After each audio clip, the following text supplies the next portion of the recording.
Aujourd'hui, le 9 mars 2026. Première lecture. Il y avait beaucoup de lépreux en Israël, et aucun d'eux n'a été purifié, mais bien Naman le Syrien. Lecture du deuxième livre des rois.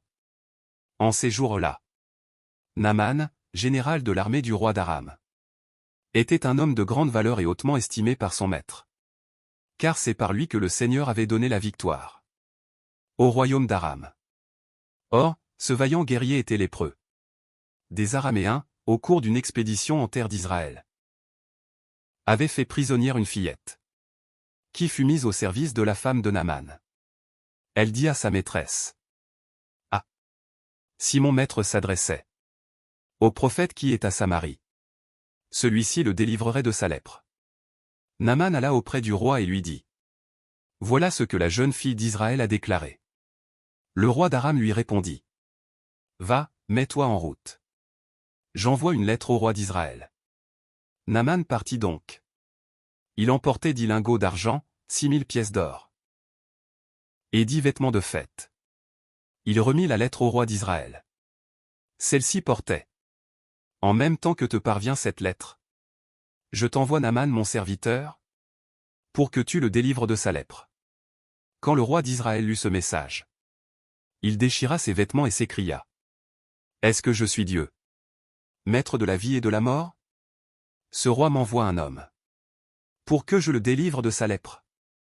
Vous le voyez bien, c'est une provocation. » Quand Élisée, l'homme de Dieu, apprit que le roi d'Israël avait déchiré ses vêtements, il lui fit dire: « Pourquoi as-tu déchiré tes vêtements? Que cet homme vienne à moi, et il saura qu'il y a un prophète en Israël. » Naman arriva avec ses chevaux et son char, et s'arrêta à la porte de la maison d'Élisée.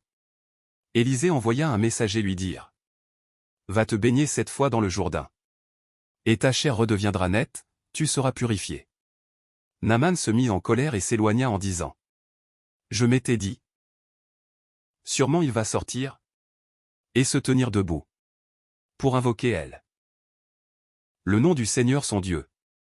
Puis il agitera sa main au-dessus de l'endroit malade et guérira ma lèpre. Est-ce que les fleuves de Damas, l'Abana et le Parpar ne valent pas mieux que toutes les eaux d'Israël? Si je m'y baignais, est-ce que je ne serais pas purifié? » Il tourna bride et partit en colère.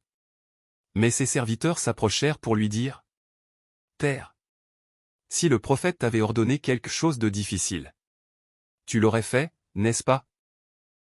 Combien plus, lorsqu'il te dit: baigne-toi, et tu seras purifié. » Il descendit jusqu'au Jourdain et s'y plongea 7 fois, pour obéir à la parole de l'homme de Dieu. Alors sa chair redevint semblable à celle d'un petit enfant. Il était purifié. Il retourna chez l'homme de Dieu avec toute son escorte. Il entra, se présenta devant lui et déclara: « Désormais, je le sais, il n'y a pas d'autre Dieu, sur toute la terre, que celui d'Israël. » Parole du Seigneur. Nous rendons grâce à Dieu. Psaume. Mon âme a soif de Dieu, le Dieu vivant.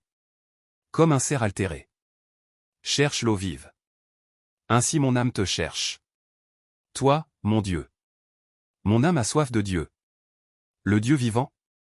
Quand pourrai-je m'avancer, paraître face à Dieu?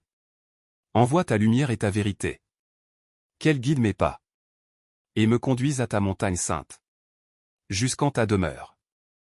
J'avancerai jusqu'à l'autel de Dieu, vers Dieu qui est toute ma joie.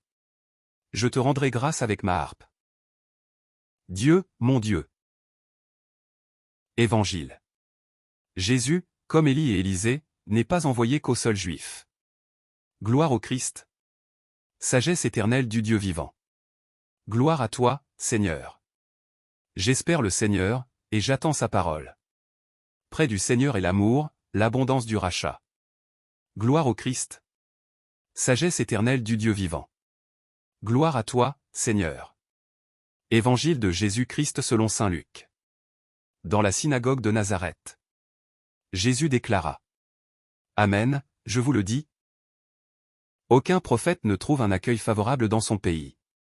En vérité, je vous le dis, au temps du prophète Élie, lorsque pendant 3 ans et demi le ciel retint la pluie, Et qu'une grande famine se produisit sur toute la terre.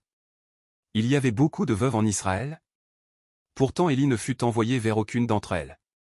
Mais bien dans la ville de Sarepta, au pays de Sidon. Chez une veuve étrangère. Au temps du prophète Élisée. Il y avait beaucoup de lépreux en Israël. Et aucun d'eux n'a été purifié. Mais bien Naman le Syrien. À ces mots, dans la synagogue. Tous devinrent furieux. Ils se levèrent, poussèrent Jésus hors de la ville. Et le menèrent jusqu'à un escarpement. De la colline où leur ville est construite. Pour le précipiter en bas. Mais lui, passant au milieu d'eux, allait son chemin. Acclamons la parole de Dieu. Louange à toi Seigneur Jésus.